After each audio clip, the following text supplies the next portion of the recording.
오늘 말씀을 좀 보겠습니다. 에베소서 4장 13절 말씀입니다. 에베소서 4장 13절. 다 같이 찾으셔가지고 같이 좀 보시겠습니다. 에베소 4장 13절 말씀입니다. 찾으셨으면 한 목소리로 같이 좀 읽어 주시기 바랍니다. 시작. 우리가 다 하나님의 아들을 믿는 것과 아는 일에 하나가 되어 온전한 사람을 이루어 그리스도의 장성한 분량이 충만한 데까지 이르리니. 거기까지입니다. 지난주에 김병주 형제님께서 교제해 주셨는데 아마 주님께서 특별한 그 시간을 주신 것 같습니다. 계속 지금 에베소 4장 이 부분에 저희가 머무르고 있고, 또 저희가 이제 좀 있으면 캠프 가지 않습니까? 캠프 갈 때도 말씀 내용이 그 한 몸 하나됨을 이루자 하는 그 비슷한 내용이 되겠습니다. 오늘 말씀 제목은 온전한 사람을 이루어, 온전한 사람을 이루어 그리스도의 장성한 분량이 충만한 데까지 이루어 온전한 사람을 이루어 하는 제목으로 말씀을 드리고자 합니다. 조금 내용이 좀 깊다면 깊고 어렵다면 어려운 내용이 오늘 조금 전개가 되는데 좀 집중을 하시면은 들어올 거예요. 집중을 안 하시게 되면은 무슨 내용인지 좀 어려울 수가 있습니다. 그래서 다른 생각하시거나 하면은 앞에 부분을 놓치면 이제 잘 연결이 안 되니까 잘 집중해서 좀 들으시면은 좋을 것 같습니다. 서두에 뭐라고 나오냐면요, 우리가라고 시작합니다. 우리가. 근데 에베소 4장 11절 제가 이제 말씀 전한 전번에 오늘은 29강인데 28강 말씀을 보면은 그가라고 시작합니다. 그가. 근데 오늘은 우리가입니다. 그가는 예수님이시고 우리가는 교회 성도님입니다. 그래서 이 성경의 두 주인공을 들라 그러면 예수 그리스도, 첫 번째 예수 그리스도고 두 번째는 교회입니다. 그래서 지난번 말씀은 그가로 시작하는 말씀이었고, 그래서 예수 그리스도가 주인 되는 그런 말씀이었고, 오늘 말씀은 우리가입니다. 우리가. 그래서 이 교회 성도에 대한 그런 말씀이 되겠습니다. 우리가 다 하나님의 아들을 믿는 것과 아는 일에 하나가 되어, 이렇게 되어 있죠. 여기에 믿는 것이 나오고 아는 것이 나옵니다. 믿는 것이 나오고 아는 것이 나오고 하나가 되어, 이렇게 되어 있습니다. 저희가 복음을 전할 때 그런 얘기를 합니다. 이분은 머리로는 아는 것 같은데 아직 여기까지 안 내려왔어. 그런 얘기를 합니다. 그게 머리는 이해하는 겁니다. 머리를 이해하고, 그리고 이 심령으로 이제 받아들일 때 그걸 안다고 그래요. 기독교 용어입니다. 근데 세상에서는 머리로 아는 걸 안다고 그래요. 머리로. 뭘 이해하면 안다고 그러는데 기독교에서는 다릅니다. 기독교에서는 머리로 아는 것은 아는 게 아니에요. 머리로 아는 것은 이해하는 것입니다. 뭐가 가냐면은 그 성도님들 카톡 하시지 않습니까? 카톡 하는데 카톡에 이렇게 이제 무슨 정보를 보내줘요. 그리고서는 생각 없이 지내다가 뭐 한 2주나 3주, 한 달 지난 다음에 그걸 찾아보려고 그러면은 없어져 버리는 경우가 있어요. 없어져 버려요. 그래서 정보가 카톡에 들어와도 그걸 저장을 시키지 않으면 내게 아니에요. 저장을 시켜야 내 것이 됩니다. 젊은 분들한테 이제, 젊은 분들을 이렇게 설명하면 더 좋아요. 컴퓨터에 보게 되면은 컴퓨터 그 화면에 작업을 이제 막 문서도 쓰고 또 뭐 거기다 파워포인트도 하고 또 뭐 엑셀도 뭐 하고 이제 뭐 여러 가지 이제 작업들을 합니다. 그 작업은 CPU입니다. 이제 나이 드신 분들은 무슨 말인지 잘 모르시겠지만은 젊은 분들은 잘 아시고 CPU라고 해요. 그 CPU는 저장이 안 돼요. 딱 저는 꺼버리면 다 사라져 버려요. 없어져 버려요. 그런데 그 작업하던 것을 저장을 눌러서 하드에다 저장을 시키면은 내 것이 됩니다. 저장을 시켜야 돼요. 그래서 이 머리로 들어온 것은 CPU예요. 그 카톡에 들어온 건 똑같아요. 머리에 들어온 것은. 시간이 지나면 지워져 버려요. 머리에 들어온 것은. 이게 마음에 들어오면은 저장이 됩니다. 마음에 들어와야 돼요. 그래서 우리가 이해한다, 안다. 이해하는 것은 지워져 버립니다. 이해하는 거는. 근데 안 거는 안 지워져요. 이 복음을 전하다 보면요. 어떤 분이 복음을 다 안 것 같아요. 근데 여기까지 내려오지 않은 분들은 한 달이고 두 달 지난 다음에 얘기해 보면 싹 지워져 버리고 없어요. 예, 거의 데이터가 하나도 없어요. 예. 근데 어떤 분은 잠깐 동안 들었는데도 이 복음이 그냥 돌아버린 거예요. 딱 돌아버리면 그 사람은 안 지워져요. 예. 구원받은 사람도 안 지워져요. 근데 여기 들어온 사람 이해하는 것으로는 안 돼요. 이해하는 것으로. 그래서 이해하는 건 머리고 아는 것은 마음이다. 예. 이제 우리가 말씀을 좀 드리고요. 그 다음에 이제 이 세상에서는 그 아는 것, 이해하는 것을 안다고 합니다. 지식적으로 아는 거 많이 있지 않습니까? 머리로 아는 거, 공부하는 거 다 안다고 그래요. 그런데 기독교에서는 그걸 안다고 하는 것이 그건 이해한다, 언더스탠드고요. 이쪽으로 아는 것, 이 마음으로 아는 것, 그것을 안다고 한다 하는 것을 말씀을 좀 드리고요. 그 다음에 이제 그 아는 거에 대해서도 이렇게 두 가지로 좀 말씀을 드리겠습니다. 성경을 이렇게 우리가 보다 보면은 성경 말씀이 쏙 들어와요. 성경 말씀이 이렇게 알아집니다. 그걸 깨닫는다고 합니다. 그걸 깨닫는다고 그래요. 그런 이 안 되는 것에 두 가지가 있어요. 이 깨달아서 아는 것이 있고요. 그 다음에 삶에서 그 깨달은 말씀이 이제 경험을 하게 됩니다. 경험적으로 하는 게 있어요. 이 신앙은 경험까지 와야 됩니다. 이 성경을 볼 때는 깨달아져요. 성경 말씀이 깨달아지면서 아주 좋습니다. 마음에 성경 말씀이 깨달아질 때 얼마나 희열이 있는지 몰라요. 깨달아질 때. 그런데 그 깨달아진 것으로는 완성이 아니에요. 그 깨달아진 말씀을 삶에서 성령님께서 꺼내가지고 그 말씀을 순종케 할 때에 경험을 하게 됩니다. 그 말씀을 경험할 때 깨닫는 말씀보다 경험하는 말씀이 훨씬 더 깊이가 있고 좋다. 그래서 아는 것에도 두 가지가 있다. 깨달음의 알미 있고 경험하는 알미 있다. 예. 또 이제 여기에 그 믿는 것과 아는 것이라고 아는 것이 나오는데요.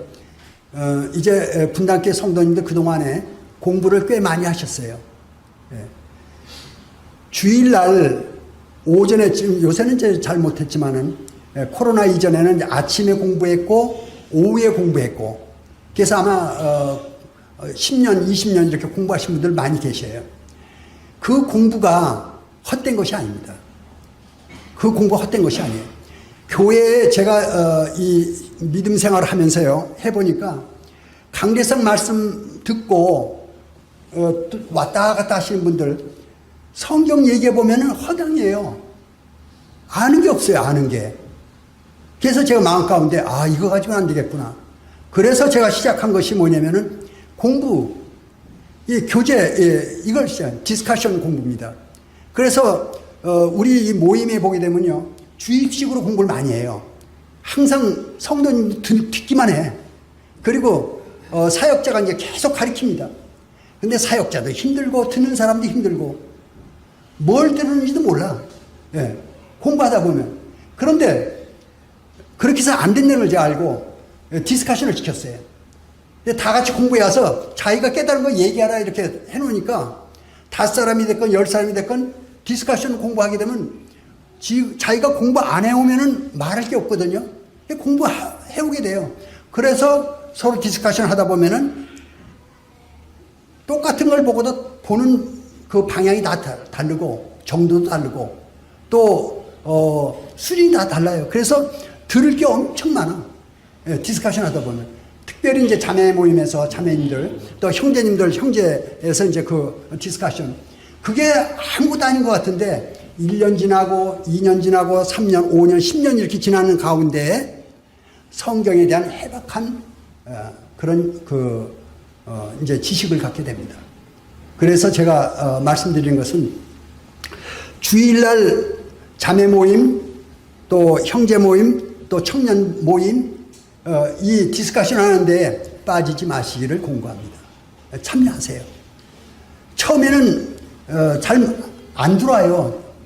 또 얘기가 잘 안 돼요. 그런데 그것이 몇 달, 1년, 2년, 3년 이렇게 가는 동안에 입이 열리게 됩니다. 귀가 열리고. 그래서 수준이 됩니다. 지금 제가 얘기하는 이해한다, 안다, 깨닫는다, 삶에서 경험한다, 이런 내용들이 이제 자연스럽게 섭취가 될 수가 있어요. 근데 그런 내용들을 기초가 안 돼 있으면은 전혀 딴 나라 얘기가 됩니다.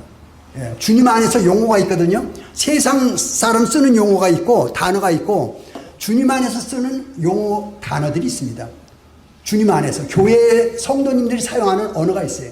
그 언어는 하나님께서 성도들에게 주시는 언어입니다.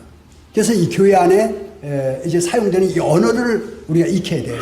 미국 가면 미국 말 익히고 또 다른 나라 가면 다른 나라 말을 익혀야 되지 않습니까? 그러듯이 교회에서 사용되는 언어, 하나님께서 주시는 성도의 언어, 이런 것들을 사용하는 방법들을 우리가 알아야 될 줄로 압니다. 이 믿음도 두 가지로 나눌 볼 수가 있어요. 어떤 분은 믿는 동시에 믿어져요. 이게 정상입니다. 제가 믿습니다 하는데 믿어지는 거예요. 하나님께서는 이게 정상이에요. 그런데 믿는다고 하는데도 안 믿어져요. 특별히 저희가 교파에 다녔을 때, 아마 지금 여기 계신 분들 가운데 구원받기 전에 교파 생활 하신 분들 많이 계실 거예요. 저도 어렸을 때부터 저도 신앙생활을 했어요. 교파에서. 신앙생활 어렸을 때 쭉 했는데 대학교 4학년 때 제가 구원을 받았어요. 영충아, 왜? 너 구원이 뭔지 아냐? 구원 그때 제가 처음 들었어요. 구원이 뭔데? 제가 그랬어요 그때. 야, 너 구원도 모르는 거 보니까 너 지옥 간다. 뭐야? 나는 주일학교 또 교회를 다니는데 왜 내가 지옥 가? 속에서 막 그냥 열불이 나는 거예요. 지옥 간다 그러니까. 그것도 친한 친구가. 그래서 집에 와가지고서는 성경을 구원이라는 단어에 전부 다 똥을 치면서 성경을 본 거예요. 근데 구원이라는 단어가 엄청 많아. 근데 구원이라는 얘기를 들어본 적이 없어요, 제가. 왜 그렇습니까? 하나님께서 터치하지 않으시면, 하나님께서 역사하지 않으시면은 용어도 몰라요, 용어도. 하나님 자녀가 되지 않으면은 하나님이 우리 애들한테 가르쳐 주시는 그 말을 모른단 말이에요, 말을. 이제 믿음이 내가 믿는다고 그랬을 때 아무리 믿으려고 해도 안 믿어지는 경우가 있어요. 왜 그렇습니까? 죄를 감추고 들을 때, 거짓으로 하나님께 나왔을 때, 하나님께서 정직한 사람한테 믿음으로 말씀을 주시는 거거든요. 하나님은 그냥 예스, 노, 그 끝이에요. 예스 하면 예스고 노면 노예요. 간단합니다. 그런데 사람들은 예스가 아닌데 노를 하고, 노가 아닌데 예스하고, 사람은 그러고 있어요. 하나님께 보고 계시거든요. 얘가 노인데 예스라고 하나님께 할 수가 없어. 또 노인데 예스라고 할 수 없고, 예스인데 노라고 할 수 없어. 하나님께서는 정직한 사람한테는 그대로, 믿음은 그냥 믿음으로 바로 옵니다. 그래서 주님 안에서는 믿는다 그러면 믿음이 바로 와요. 주님께서 주시는 믿음이 있고 우리가 믿는 믿음이 있습니다. 믿음의 때가 믿음이 오시기 전에 주님께서 그 믿음을 주시는 그 시간이, 그 때가 있는 것이죠. 갈라디아서에 기록된 말씀입니다. 그래서 성도님들이 이제 전도를 해보면 잘 알아요. 전도를 저희가 처음에 전도 배워서 뭐 한 거 아니지 않습니까? 그냥 사람 지나가면은 이 사람 저 사람 붙들고 그냥 싫든 좋든 막 복음을 전한 거 아닙니까? 옛날엔 그랬어요. 지금은 이제 잘 그러질 못합니다. 지금은 막 복음을 전하다 보면은 서서히 실패를 많이 경험하죠. 이 고기 낚시하는 분들도 아마 실패를 많이 경험해야 이제 하듯이 실패를 많이 경험하면서 아, 이렇게 하면 안 되겠구나 하는 것을 이제 알게 되죠. 이 복음을 전하다 보면은 말씀을 끌어가는 사람들이 있어요. 막 말씀 먹어 땡기는 사람들이 있어요. 그리고 어떤 사람 말씀을 밀어내 자꾸 속에서 그걸 느껴요. 이 말씀을 복음을 전하다 보면은 하나님께서 정직한 사람, 말씀을 흡입하는 사람들을 보셔요. 그런 말씀이 그런 사람 앞에 있는 사람들 복음 전하고 있는데 옆에 있는 사람이 막 박수 치면서 알았다고 막 좋아해 꽁충꽁 뛰기도 하고 그런 경험들이 있어요. 지금은 그런 예들이 별로 없어요. 지금은 식어가지고 지금 식은 복음이 지금 유통되고 있는데 요번에 필리핀 가보니까 뜨거운 복음이에요. 필리핀은 제가 여기서는 복음 전하면 힘드는데 거기 가니까 막 열이 나요. 복음 전하고 싶어가지고 그 사람들 막 땡기는데 흡입하는데 그러니까 제가 가만히 있을 수가 없어요. 제 심령이 막 요동을 쳐요. 제가 그냥 갈 수가 없어요. 복음 전하고 누가 뭐 시키는 거 아니지 않습니까? 제 심령 가운데 제가 요동을 치는데 어떻게 해요? 복음 그들한테 알려주려고 이거 어떻게 할 수 없는 거예요. 이거는 저도 제가 저를 어떻게 할 수가 없어요. 하나님 하시는 일이 사람으로 막을 수가 없어요. 지금 한국에는 식은 복음이 지금 유통되고 있습니다. 식었어요 지금. 근데 거기는 뜨거워요. 제가 거기 가서 그런 얘기를 했습니다. 한국에 50년 전과 같다. 앞으로 필리핀 많이 발전할 것 같다. 복음이 들어가면요 국가가 달라져요. 영국에 복음 들어가가지고 해지지 않는 나라가 됐고 스페인에 복음 들어가면서 무적 함대가 나왔어요. 스페인은 남미 거의 다 스페인 땅이 됐어요. 스페인을 다 쓰지 않습니까? 남미에 스페인들이 남미 가서 다 점령해 버렸어요. 영국이 오스트리아, 카나다 다 점령했어요. 뉴질랜드. 그게 해지지 않는 나라가 돼요. 이 복음이 들어가게 되면요 사람이 신사가 되고 가정이 화목하게 되고 국가가 부강한 나라가 돼요. 복음이 들어가면은. 이 복음이 이렇게 활발하게 전해져야 되는데 한국은 지금 잘 살게 됐어요. 세계에 지금 10위 안에 들어가지 않습니까? 그게 식은 복음이에요. 제가 마음이 아프더라고요. 거기 가서 보니까 그래. 마음이 아파요. 복음 전도지조도 안 받고 성도님들도 마음이 좀 식어있고 그런 상태입니다. 제가 딴 데로 좀 나가는데요. 이 믿음 얘기하다가 그게 나왔어요. 믿음. 우리가 믿을 때 그 믿음이 정직한 믿음은 하나님께서 바로 오케이가 됩니다. 바로 믿음이 이루어져 버려요. 그래서 믿을 때 구원받는 겁니다. 우리가 믿을 때 구원받아요. 하나님께서 근데 주시는 믿음이 있어요. 복음을 듣고 성령의 인침이 오게 되는데 그 성령의 인침이 성령님께서 기다리고 계세요. 바로 우리가 받아들일 때 이 안 믿는 것은 거절하는 것입니다. 복음을 전하다 보면은 카나다에서 태권도 하는 그 도장 하시는 사범이 있었는데 아들한테 뭘 하나 전달해 달라고 그래가지고 했는데 보니까 음악 하나 이 PD예요. PD를 전달해 달라고. 그래서 PD를 가져와서 제가 이제 전화해가지고 분당께 이사 오기 전에 저번 전에 있던 그 예배당에 오래된 왔어요. 그 청년이. 걔 와서 제가 복음을 쭉 전했어요. PD를 전해주면서 복음을 쭉 전했더니 다 끝난 다음에 저는 아직 젊은데요 그러더라고요. 젊은 게 뭔 상관이냐 그랬더니 좀 더 세상 좀 살아보고 믿을래요 그러더라고요. 그 진심이에요 그 사람. 좀 더 살아보고 믿겠다는 거예요. 진심이에요. 그래서 그러냐? 그때까지 하나님께서 기회를 주시기를 바란다. 그 전에 가면 영원한 지옥이다. 그랬더니 심각해지면서 돌아갔어요. 자기가 거절하는데 어떻게 해요? 안 믿는다는 것은 자기가 거절하는 겁니다. 근데 믿는다는 것은 제가 받아들이겠다는 거예요. 주님 제가 하나님 말씀을 받겠습니다. 제가 하나님을 이제 영접합니다. 받아들이는 얘기예요. 그게 믿음이거든요. 그런 사람을 하나님께서 찾고 계셔요. 그런 사람이 발견되면 하나님이 먼저 역사하십니다. 근데 그런 사람이 우리 주위에 너무 적대는 거예요. 그전에 많았는데 지금 필리핀가 많아요. 그리고 후진국 갈수록 그런 사람들이 많아요. 잘 살게 되면은 하나님을 거절합니다. 어려우면은 그 전에 이종세 형제님 이제 소천하셨지만 그 말씀하셨어요.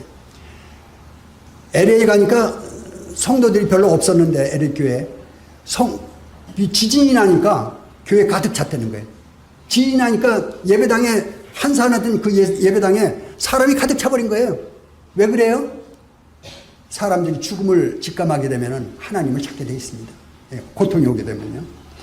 하여튼 이 믿음에는 하나님께서 보실 때 우리가 믿을 때 바로 주님께서 믿음을 주시는데 그게 죄를 숨기고 있다든지 거짓으로 나올 때는 하나님께서 주실 수 없기 때문에 믿는다 그러면서도 못 믿는 경우가 있다 하는 것을 말씀을 드리고요. 그 다음에 이제 믿음과 알미인데요. 지난 시간에 그 말씀 전하신 형제님이 아는 것하고 믿음하고 틀리다 이제 그런 말씀하셨는데 그거 맞는 얘기예요. 세상적인 용어로 보게 되면 세상적에서 아는 건 여기거든요. 아는 건 머리로 아는 거예요. 그 아는 것으로는 믿을 수가 없어요. 근데 기독교에서 아는 것은 여기입니다. 여기로 아는 것은 믿음하고 직결됩니다. 그래서 아는 것이 믿음이에요. 믿음이 아는 것이고 아는 것이 믿음이고 보면 믿고 믿으면 보고 보면 믿고 믿으면 알고 이게 다 이코르입니다. 주님 안에서 이거는 영적인 일이지 이 혼에 대한 정신에 대한 얘기는 아니에요. 그래서 그런 믿는 것과 아는 것에 대한 상관관계 말씀을 드려요. 영생은 곧 유일하신 참 하나님과 그가 보내신 자 예수 그리스도를 아는 것인데 영생이 뭡니까? 영생이 믿음이에요. 영생이라는 것은 구원받을 때 영생이고요. 주님과 연합할 때 영생은 순간순간 영생입니다. 그래서 믿음의 삶을 우리가 구원받아 놓고도 영생의 삶을 살지 못하고 사망의 삶을 살 수가 있어요. 구원받은 사람이 하나님 말씀을 떠나서 자기 마음대로 살게 되면 영생의 삶을 사는 것이 아니고 죽은 삶을 사는 것입니다. 그렇기 때문에 영생은 구원받을 때 영생이고요. 주님과 연합할 때 영생입니다.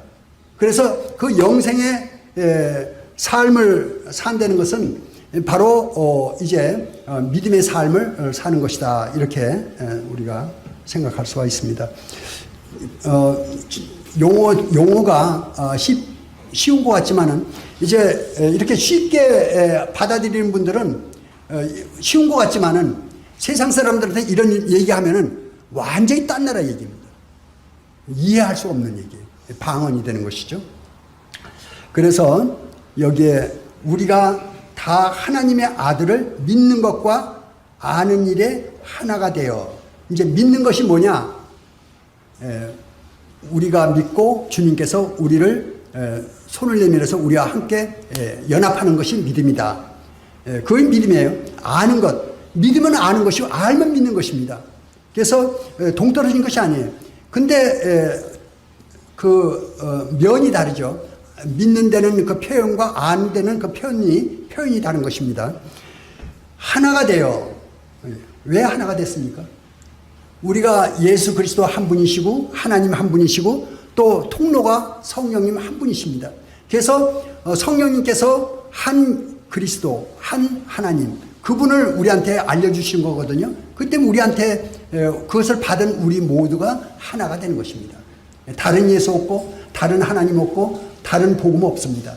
그래서 하나가 되는 것을 여기서 우리가 생각해 볼 수가 있고요. 이제 온전한 사람을 이루어 그랬습니다. 온전한 사람. 이 온전한 사람 이루는데요. 갓난아이가 있고요. 어린아이가 있습니다. 갓난아이와 어린아이 다르죠? 갓난아이는 인식이 없는 애입니다. 그냥 누워서 천장만 바라보고 있는 애 갓난아이예요. 어린아이는 어때요? 이제 옹알이도 하고요. 또 눈도 맞히고 그리고 또 뭡니까 기어다니기도 하고 이게 어린아이예요. 갓난아이하고 어린아이는 아주 차이가 집니다. 그다음에 청소년 되면 또 다르죠. 청소년이 되면은 이제 변화가 많이 생겨요. 뭔가 세상에 대한 이런 궁금증, 학구열, 그리고 이성에 대한 그리움, 별게 다 생겨요. 왜 그렇습니까? 이 사람 몸에는 DNA가 있어요. 이 DNA가 있는데 그 DNA가 정보가 몇백 조가 돼요. 정보가. 엄청난 이 DNA 하나가 엄청 작은 DNA인데 세포 안에. 그 DNA 안에 엄청난 정보가 들어있어요. 그 정보 안에다가 갓난아이 때 정보, 그 다음에 어린아이 때 정보, 그리고 청소년 때 정보, 성인 되었을 때. 이게 청소년 되면요, 이 수염이 납니다, 남자는. 어린아이 때는 안 나요. 그 시간이 흐르면은 그게 나오도록 DNA에다가 조작을 해놨어요. 하나님께서. 그래서 발육에 따라서 이제 성장함에 따라서 변화가 이 몸의 신체적인 변화가 오게 되는 것입니다. 그 성장 과정이 있어요. 그래서 성인이 되는 것이죠. 육체적인 과정입니다. 영적으로도 마찬가지입니다. 영적으로도 갓난아이 시절이 있고요. 그때는 영적인 감각이 좀 없어요. 그리고 이제 어린아이 시절을 거쳐서 청소년, 믿음에서 사춘기가 있다고 합니다. 믿음에서 사춘기가 있다고 그래요. 그리고 이제 성인이 되는데, 그 성인은 성경에 보면 이제 그 장로에 대한 것이 나오지 않습니까? 장로에 대한 것이 나오는데, 보통 온전한 사람을 이루어오는데, 그 온전한 사람이라는 것은 사실상은 이 땅에서는 이루기가 힘들어요. 그래서 사도 바울도 내가 잡았다함도 아니요, 이뤘다함도 아니요, 잡힌 된 그것을 쫓아간다 그랬거든요. 온전한 것은 우리가 이제 성화, 거룩을 이뤄가는 그런 삶이지 않습니까? 온전한 사람이 되어가는 과정이고, 그리고 이제 우리가 몸이 변화돼 가지고 휴거된 이후에 몸이 이제 주님의 몸과 같이 될 때를 영화라고 그러죠. 그때 이제 온전한 사람이 되는 것입니다. 그 전에는 온전한 사람을 할 수는 없지만은 그 온전한 사람을 향해서 가는 과정이다 하는 것을 우리가 생각해 볼 수가 있습니다. 온전한 사람은 이 지상에 한 분도 없습니다. 하나님이신 예수 그리스도, 그분은 온전하신 분. 그분은 이 땅에 오셨을 때 이제 어린아이로 오셨습니다. 어린아이로 오셨을 때 저는 그거에 대해서 좀 생각을 좀 많이 해봤어요.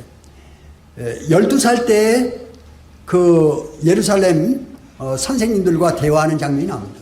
그때 그 선생님들이 놀란 그런 표현들이 돼 있어요. 예수님께서는 그때도 역시 하나님이셨어요. 그리고 성령으로 잉태되었을 때도 하나님이셨다. 저는 그렇게 분별을 합니다. 예수님은 영적인, 혼적인 이 면에서는 온전하신 분이셨고, 근데 육체면에서는 성장 과정을 거치셨어요. 갓난아이, 어린아이, 청소년, 성인, 이 과정을 거치셨습니다. 예수님이.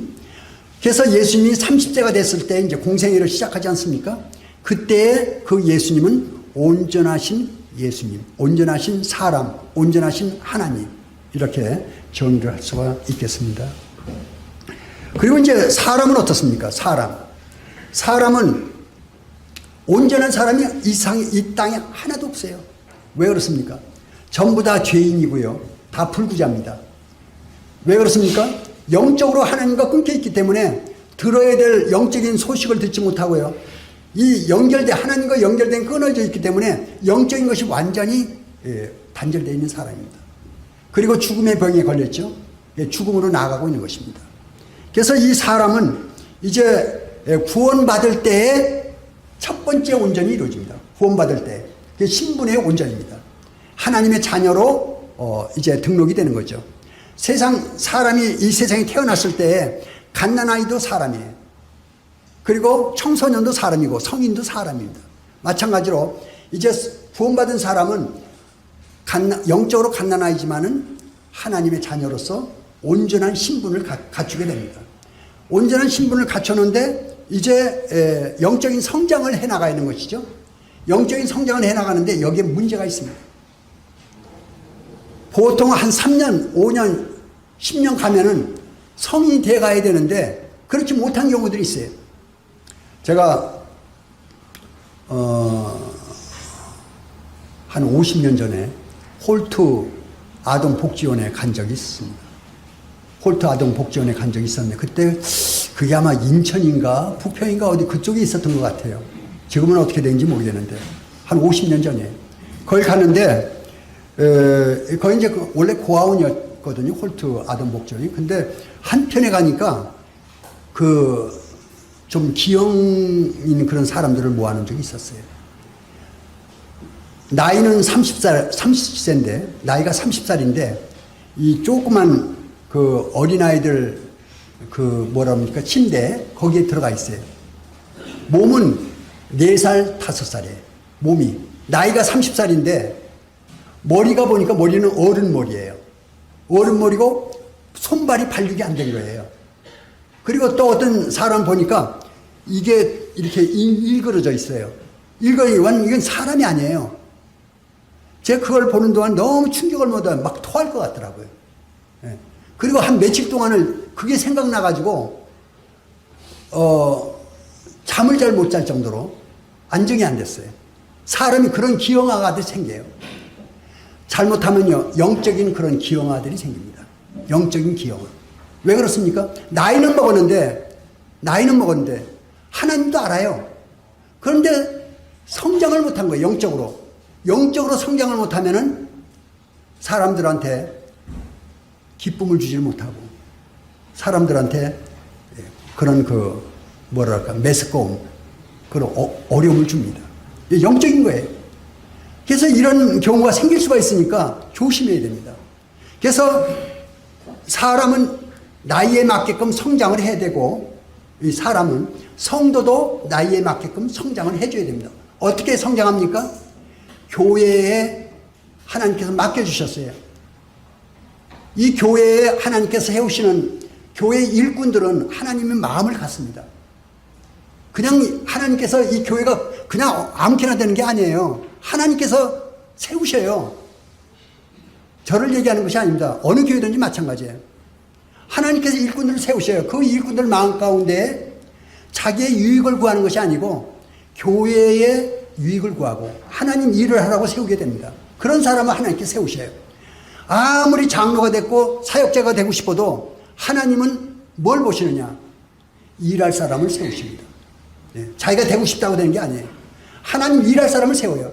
그래서 하나님 그 마음을 주시고 하나님 일을 하도록 합니다. 이 교회에 하나님 일을 맡기는 거예요. 그래서 성도님들을 양육시키고 하나님의 일꾼으로 성장하도록, 하나님 그런 일을 하시는 겁니다. 실제적으로. 성도님들이 정상적인 발육 성장을 하려고 그러면은 교회에 의탁해야 돼요. 교회 성도님들 가깝게 지내고 교회에서 하는 대로 잘 따라하시고, 교회가 그냥 가는 것 같지만 그렇지가 않아요. 기도하고 기도 가운데서 물론 잘못되는 일도 있고 사람이기 때문에 또 고쳐서 나가는 경우도 있고 하지만은 그 안에서 하나님께서 일을 하십니다. 성도님들이 교회 하는 일에 결혼식 할 때 결혼식장에 같이 가시고, 장례식장에도 같이 가시고, 캠프할 때 캠프도 같이 가시고, 교회 행사할 때 행사도 같이 가시고. 그래서 하나님의 일꾼은 어떤 사람이냐? 함께하는 자입니다. 함께하는 자. 어디 보면 없어. 좋은 장소는 있는데 조금 꺼려지는 장소에는 사람이 없어. 이건 하나님의 일꾼이 아니에요. 함께하는 자가 하나님의 일꾼들입니다. 그래서 교회에서 하는 일에는 같이 하는 겁니다. 함께하는 분들, 그분들이 하나님의 일꾼이다 하는 것을 말씀을 드립니다. 그럼 이제 언제 온전케 하신다고 그랬고, 온전한 사람을 이루어. 온전한 사람은 어떤 사람입니까? 이제 사람으로 말할 것 같으면은 이제 갓난아이가 어린아이가 되고 청소년 기치를 거쳐서 아주 멀쩡한, 제가 잘 알아요. 여기 계신 청년들 어렸을 때부터 제가 봤거든요. 개구장이도 있어요. 지금 어떤 분 의사 선생님이 되셨는데 어렸을 때 엄청 개구장이었거든요. 근데 넥타이 메고 의사 선생님 돼가지고 아주 어엿하게 지금 하고 계셔요. 이 사람 그 성장 과정이 있습니다. 근데 영적으로도 마찬가지예요. 어렸을 때 사람은 10번 된다고 합니다. 10번 된다고, 아이를. 그래서 지금 장난꾸러기고 개구장이고 그렇다고 저거 하면 안 돼요. 그 애가 커서 큰 일을 합니다. 신사가 되고 그리고 큰 일을 해요. 영적으로도 마찬가지예요. 영적으로도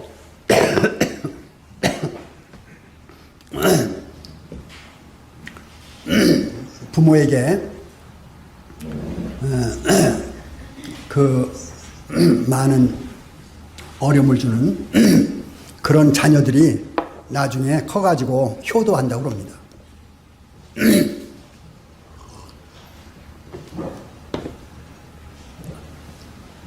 지금 현재를 보는 것이 아니고 미래를 보는 것입니다. 성도님들 성장 과정에 있어서 말썽도 많이 부르고 일도 또 많이 일으키고, 그런데도 앞선 성도님들이 묵묵히 지켜주고 바라보고 기다려주는 것입니다. 때가 되면 자리를 잡고 말썽 부리는 사람들이 정상적인 신앙생활 하는 사람보다 더 훌륭한 일들을 일으키는 경우가 많이 있어요. 그렇기 때문에 이 교회에서는 관용이 필요해요. 용납해주고 기다려주고 또 뭔가 위로해주고, 이게 필요한 것입니다. 때가 되면은 자기의 위치를 찾아서 하나님 일을 하는 사람들이 많이 일어나게 되는 것입니다.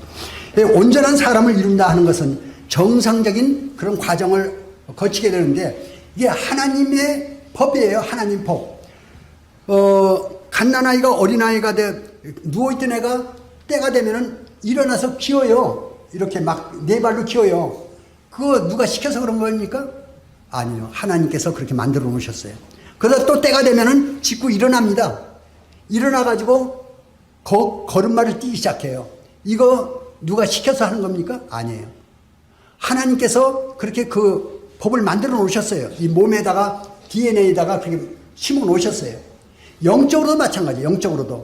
영적으로도 때가 되면요, 하나님의 일을 하게끔 이 마음속에서 일어나게 됩니다. 그런 일을 하셔요. 근데 그것이 정상적인 궤도로 하려고 그러면 어떻게 됩니까? 먹어야 됩니다. 먹어야 돼요. 애가 태어나자마자 젖 안 먹는 아이들 잠 잘 안 잡니다. 잘 먹는 애들 잘 자요. 자면 잘 하실 거예요. 잘 먹는 애들 잘 자고 잘 큽니다. 영적도 마찬가지예요.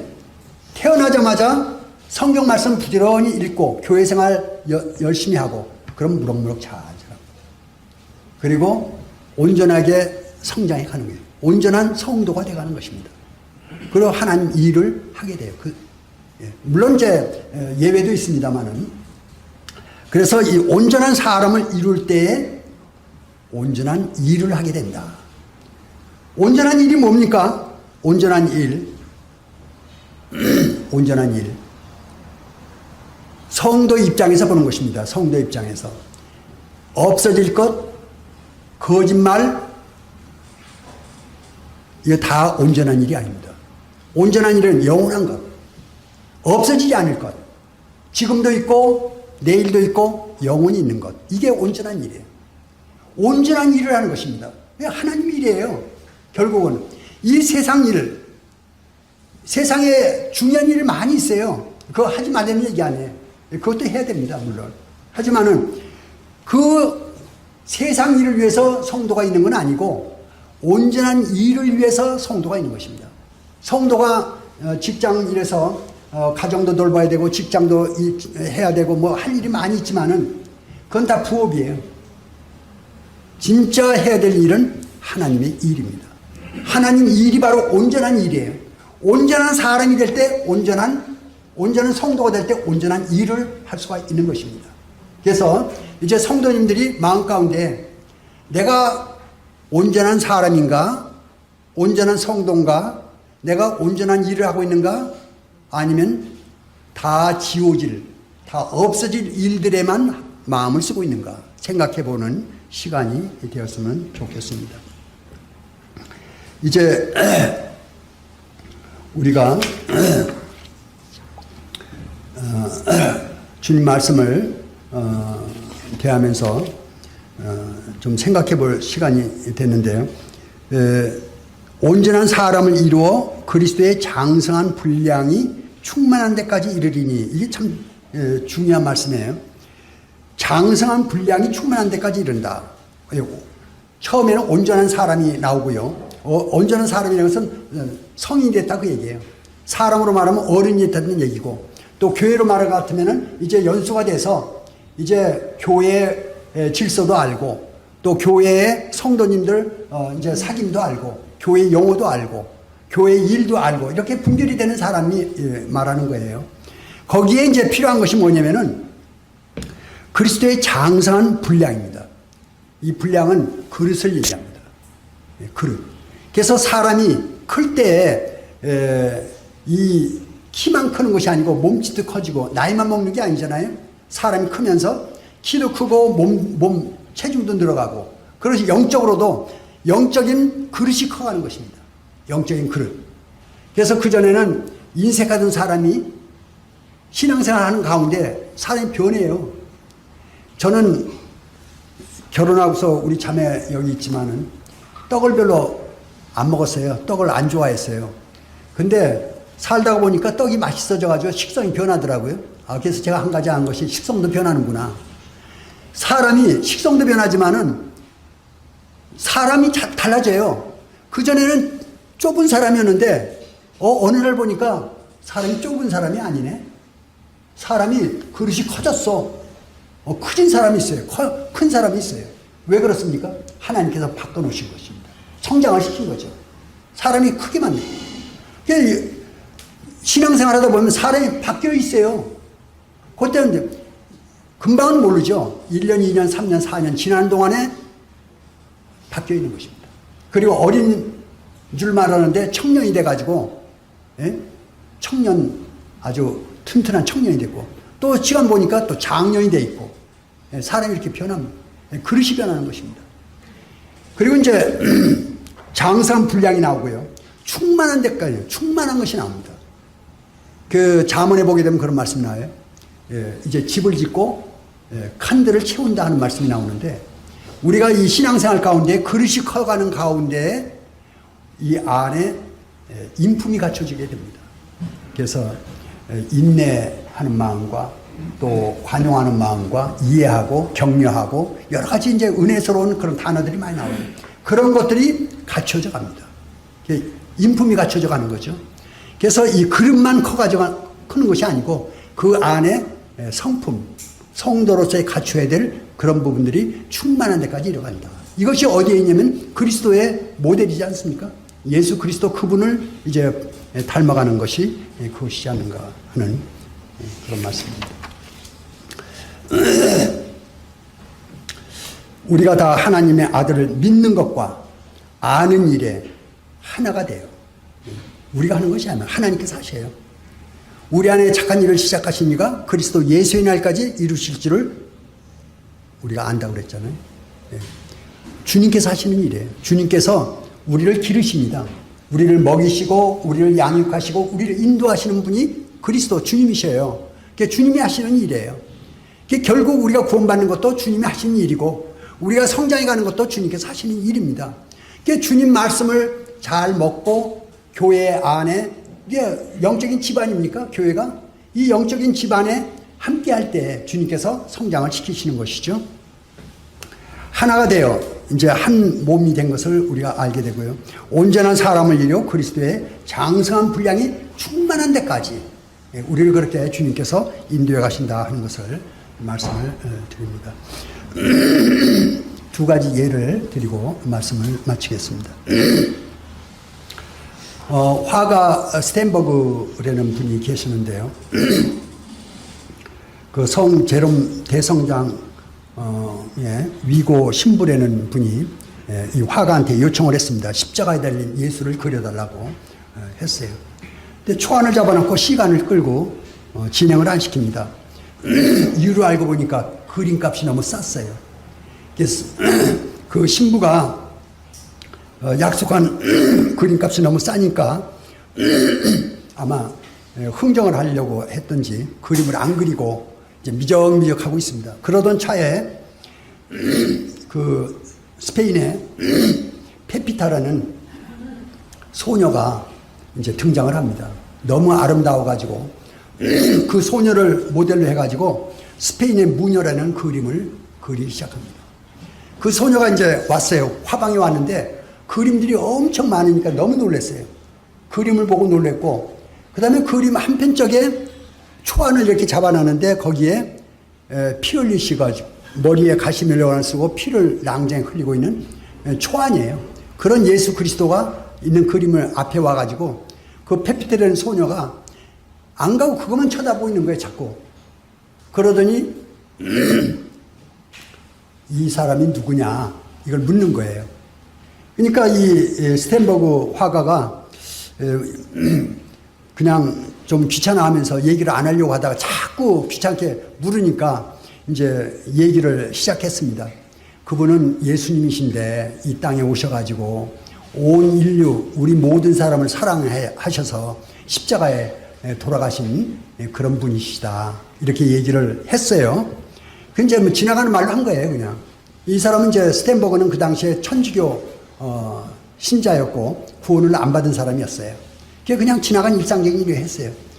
근데 이 페피타가 그 얘기를 듣고 불쑥 하는 말이 우리를 사랑하기 때문에 죽었다는 이 훌륭한 사람을 선생님 무척 사랑하시겠죠? 이렇게 물었어요. 그러니까 이 스텐버그가 그 말을 듣고 아무 말도 아닌데 그 말이 마음에 들어온 거예요. 우리를 위해 우리를 사랑하셔서 죽으신 그 예수님을 선생님은 사랑하시겠죠? 이 말 한마디가 꽂힌 거예요, 이 마음에. 마음에 꽂혀가지고 이게 사람 마음에 뭔가 하나 꽂히게 되면요, 안 나갑니다. 다른 얘기가 또 생각나는데 넘어가겠습니다. 그래가지고 이 사람이 지어보려고 해도 안 지어지니까 할 수 없이 성경을 보기 시작했어요. 성경을 보다가 보고 있는데 우연하게도 그 복음을 전하는 그런 집회에 연결이 됐습니다. 우연이 아니죠. 하나님께서 하시는 일이죠. 그 집회에 가가지고 복음을 이렇게 듣는데 정말 예수를 아는 사람들을 만난 거예요. 예수를 아는 사람을 만나가지고 구원을 받게 됩니다. 구원을 받고서는 이제 정말 나를 사랑하셔서 십자가에 돌아가신 그 예수님을 진짜 알게 된 거예요. 그분이 나를 위해 돌아가시는데 내가 그분을 위해 뭘 할까를 고민하기 시작합니다. 그러다가 이분이 생각난 것이 예수 그리스도 그 위탁받은 그 예수님 화상, 그걸 생각하면서 그걸 다시 그리기 시작합니다. 그거를 오랜 세월 그 대작을 만듭니다. 엄청 큰 그림을 그리게 돼요. 거기에 그 그림을 그리고 그 밑에 말기를 하나 써놓게 됩니다. 근데 그 그림이 수많은 사람들의 감동을 주고 구원을 받게 하는데 역할을 했다는 그런 후문이 있는데요. 그리고 이제 다음 그 연결돼서 드리고자 하는 말씀이 진젠돌프 백작입니다. 1700년 5월 26일 독일 작센주 내각의원의 아들로 태어납니다. 태어난 지 6주 만에 아버지가 죽습니다. 그리고 4년째 되었을 때, 그러니까 4살 되었을 때죠. 어머니가 재혼을 하게 됩니다. 그래서 이 진젠돌프 백작이 할머니 게르스도르프 남자 부인 할머니한테 이제 가서 살게 됩니다. 거기서 양육을 받죠. 근데 당시에 그 독일의 경건주의가 한창 팽배할 때는 경건한 그런 가정에서 크리스찬으로 이제 크리스찬이라기보다는 이제 그냥 기독교적인 이런 이제 분위기에서 성장하는데 구원은 못 받습니다. 그리고 이제 그런 분위기에서 성경을 읽게 되고 이 진젠돌프 백작이 그리고 이제 1719년 16세 때 비덴베르그 대학에 입학하게 되고요. 1719년에 대학을 졸업하게 됩니다. 이 비덴베르그 대학을 졸업하고서는 어디로 오게 되냐면은 바로 스텐버그가 그림 그렸던 그 제롬 대성당, 그 대성당에 오게 됩니다. 그래서 그 스텐버그 화가가 그린 그 그림 앞에 오게 됩니다. 그 그림을 앞에 딱 섰는데 이 진젠돌프 백작이 몸이 굳어져 버려요, 거기서. 떠날 수가 없고 그 그림을 보는 동안에 막 온몸이 오열을 하게 됩니다. 그러면서 그 밑에 나는 너를 위해 모든 것을 주었는데 너는 나를 위해 무엇을 주려느냐, 그 말씀이 밑에 적혀 있었어요. 그걸 보고 이 진전돌프 백작이 예수님이 복음을 거기서 확실하게 깨닫게 됩니다. 그전에는 어렴풋이 예수님 십자가에 대해서 어렴풋이 알았는데 이제 확실히 깨닫게 됩니다. 아, 예수님 십자가 그것이 바로 나를 위해 죽으셨구나 하는 것을 확실하게 합니다. 신앙도 그래요. 이 흐릿하던 것이 선명하게 이렇게 마음이 이제 조용하고 안정이 되게 되면은 신앙의 이 믿음이 선명하게 그림으로 선명한 그런 믿음을 갖게 되죠. 이 진전돌프 백작이 거기서 이제 확실한 구원을 받게 되고 그리고 이제 거기서 결심을 합니다. 나의 삶을 주님께 드려야 되겠다 하는 그런 생각을 하게 됩니다. 1700년에 태어나가지고 1722년에 결혼하고 그 해에 할머니의 영지, 그 할머니 그 베델스 도로풀에는 어마어마하게 큰 영지를 상속을 받게 됩니다. 이 진전돌프 백작이 큰 땅을 상속을 받게 되는데 그때에 마침 상속을 받은 그때에 이 모라비안 교도들이 오게 됩니다. 처음에 10명이 와요. 10명이 모라비안 교도들이 와가지고 여기 좀 있으면 안 되겠냐 그러는데 그걸 이제 받아들입니다. 그런 이제 이 모라비안 교도들이 오기 시작하는데 그 모라비안 교도들을 우리가 좀 알 필요가 있어요. 저 뒤에 보게 되면 이제 위클리프가 나오고 그리고 그 존 위클리프 1320년 출생입니다. 위클리프가. 그리고 이제 50년 후에 존 후스가 나옵니다. 후스가 나오는데 위클리프가 그 영국 옥스포드 대학 출신이에요. 인재입니다. 수재예요. 거기에 교수가 되고 신학 교수가 되고 이제 그러는데 이분이 그 당시에는 영어 성경이 없었어요. 라틴어 성경을 영어 성경으로 번역한 분입니다. 처음에. 그걸 번역을 해요. 근데 그 당시엔 그 구텐베르크가 16세기에 구텐베르크가 이제 활자 만들어내지 않습니까? 전부 다 등사 써서 하는데 한 권 번역하는데 써내는데 약 10개월 걸렸다고 합니다. 그 10개월 걸린 것을 수없이 적어냅니다.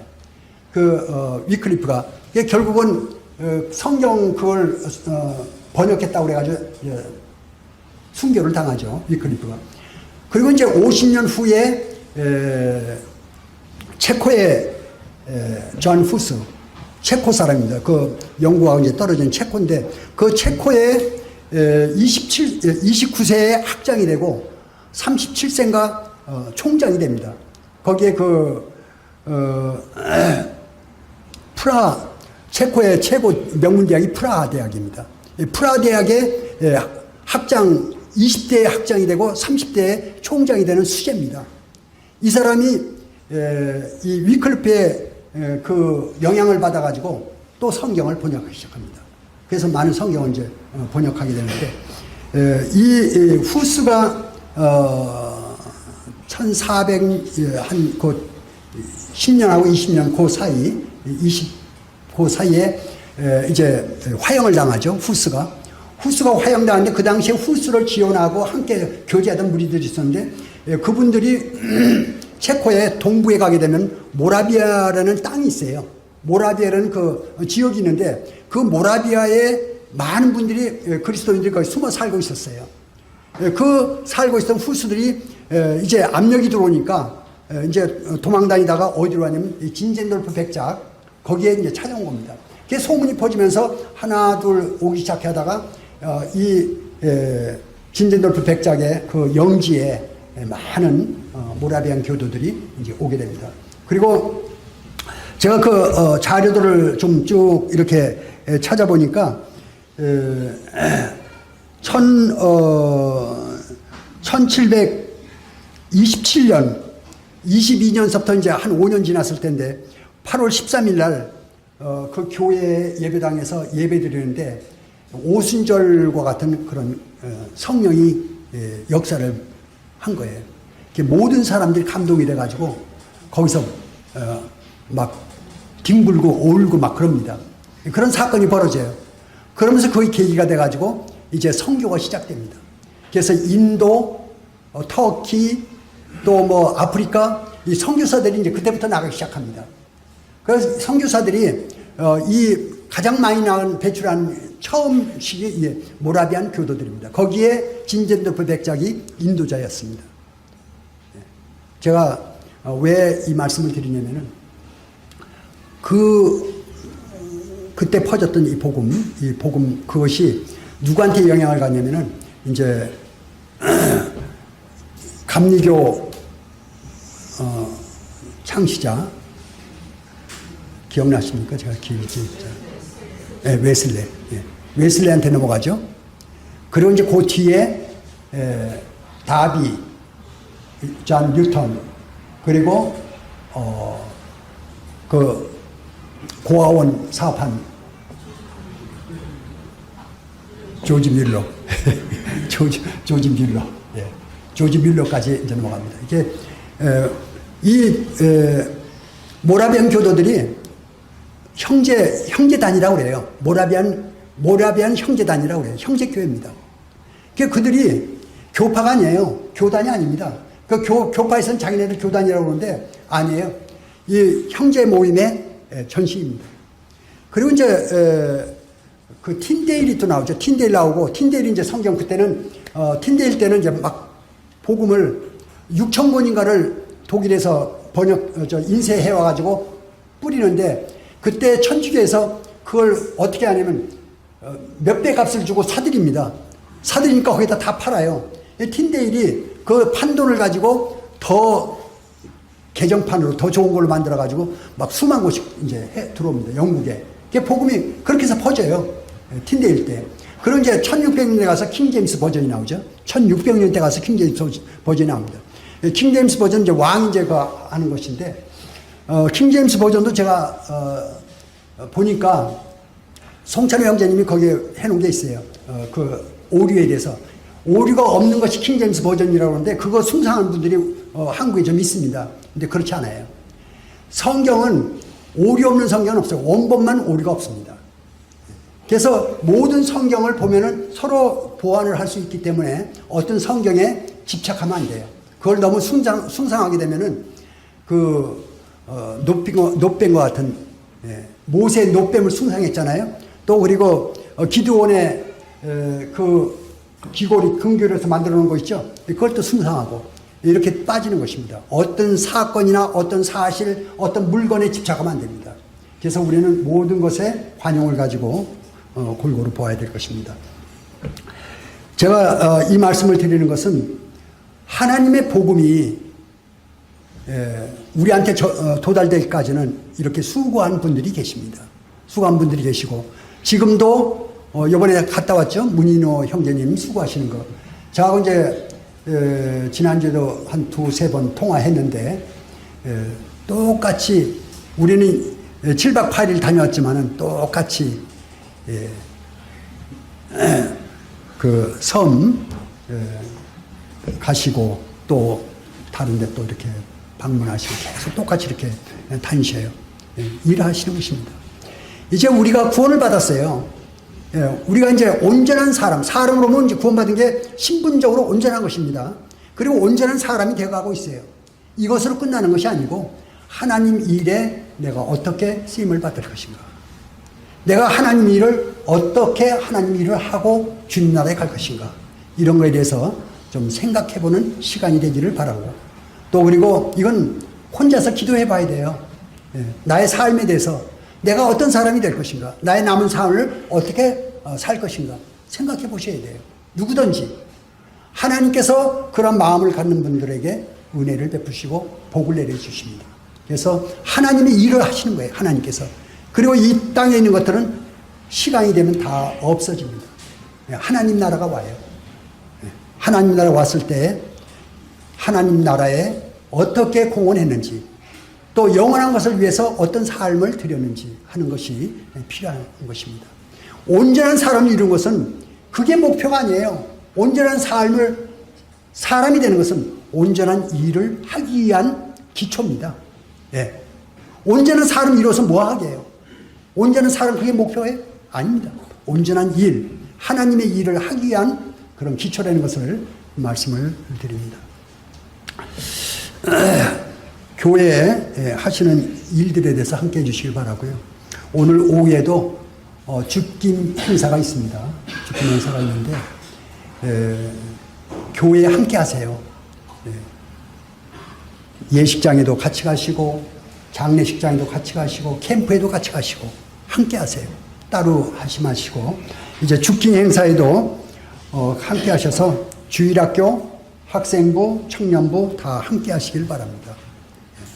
교회는 한 몸이고 하나입니다.